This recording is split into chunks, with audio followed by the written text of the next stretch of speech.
ಈ ದಿನ ನಮ್ಮ ಎಐಸಿಸಿ ಅಧ್ಯಕ್ಷರಾದಂಥ ಅವ್ರ ಶುಭಾಶಯ ಕೋರೋಣ ಅಂತ ಹೋಗ್ತಾ ಇದ್ದೀನಿ. ಹಾಗೆ ಸಂಪುಟ ವಿಸ್ತರಣೆಯ ಪ್ರಸ್ತಾಪವನ್ನು ಬರುತ್ತೆ ನಾಳೆ ಅಂತ ಹೇಳಿದ್ದಾರೆ. ಮತ್ತೊಮ್ಮೆ ಮನವಿ ಮಾಡೋಣ ಉದ್ದೇಶದಿಂದ ನಾನು ಇವತ್ತು ಡೆಲ್ಲಿಗೆ ತೆರಳ್ತಾ ಇದ್ದೀನಪ್ಪ. ಆ ವಿಚಾರವಾಗಿ ಈಗ ಹೊರಟಿದ್ದೀನಿ.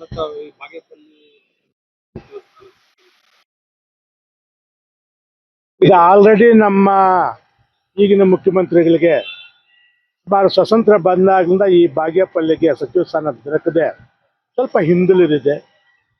ಸ್ವಲ್ಪ ಒಂದು ನೀವು ಸಚಿವ ಸ್ಥಾನ ಕೊಟ್ಟು ಇನ್ನಷ್ಟು ಡೆವಲಪ್ಮೆಂಟ್ ಮಾಡ್ಬೋದು ಅಂತ ಉದ್ದೇಶದಿಂದ ನಾನು ಕೇಳಿದ್ದೀನಿ. ಅದಕ್ಕೆ ಸಕಾರಾತ್ಮಕವಾಗಿ CM ಸ್ಪಂದಿಸಿದ್ದಾರೆ.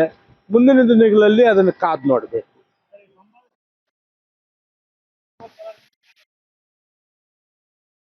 ಈಗ ಸಂಭಾವನೆ ಅಂತ ಹೇಳಕ್ ಬರಲ್ಲ. ಈಗೇನೋ ನಾನು ನೀನೇ ಊಹೆ ಮಾಡ್ಕೊಂಡಂಗೆ ಏನಿದ್ದು ಐ ಥಿಂಕ್ 4 ಪಟ್ಟಿ ರಿಲೀಸ್ ಆಗುತ್ತಾನ, ಅದ್ರಲ್ಲಿ ನಮ್ಮ ಹೆಸರು ಇರುತ್ತೆ ಅಂತ ಭಾವನೆ ನನಗಿದೆ, ವಿಶ್ವಾಸ ಇದೆ. ಈ ದಿನ ನಮ್ಮ ಎಐಸಿಸಿ ಅಧ್ಯಕ್ಷರಾದಂಥ ಅವ್ರ ಶುಭಾಶಯ ಕೋರೋಣ ಅಂತ ಹೋಗ್ತಾ ಇದ್ದೀನಿ. ಹಾಗೆ ಸಂಪುಟ ವಿಸ್ತರಣೆಯ ಪ್ರಸ್ತಾಪವನ್ನು ಬರುತ್ತೆ ನಾಳೆ ಅಂತ ಹೇಳಿದ್ದಾರೆ. ಮತ್ತೊಮ್ಮೆ ಮನವಿ ಮಾಡೋಣ ಉದ್ದೇಶದಿಂದ ನಾನು ಇವತ್ತು ಡೆಲ್ಲಿಗೆ ತೆರಳ್ತಾ ಇದ್ದೀನಪ್ಪ.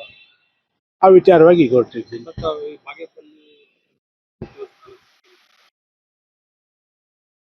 ಈಗ ಆಲ್ರೆಡಿ ನಮ್ಮ ಈಗಿನ ಮುಖ್ಯಮಂತ್ರಿಗಳಿಗೆ ಸುಮಾರು ಸ್ವತಂತ್ರ ಬಂದಾಗಿಂದ ಈ ಬಾಗೇಪಲ್ಲಿಗೆ ಸಚಿವ ಸ್ಥಾನ ದೊರಕದೆ ಸ್ವಲ್ಪ ಹಿಂದುಳಿದಿದೆ.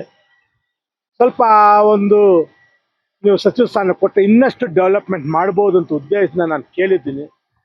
ಅದಕ್ಕೆ ಸಕಾರಾತ್ಮಕವಾಗಿ CM ಸ್ಪಂದಿಸಿದ್ದಾರೆ. ಮುಂದಿನ ದಿನಗಳಲ್ಲಿ ಅದನ್ನು ಕಾದು ನೋಡಬೇಕು.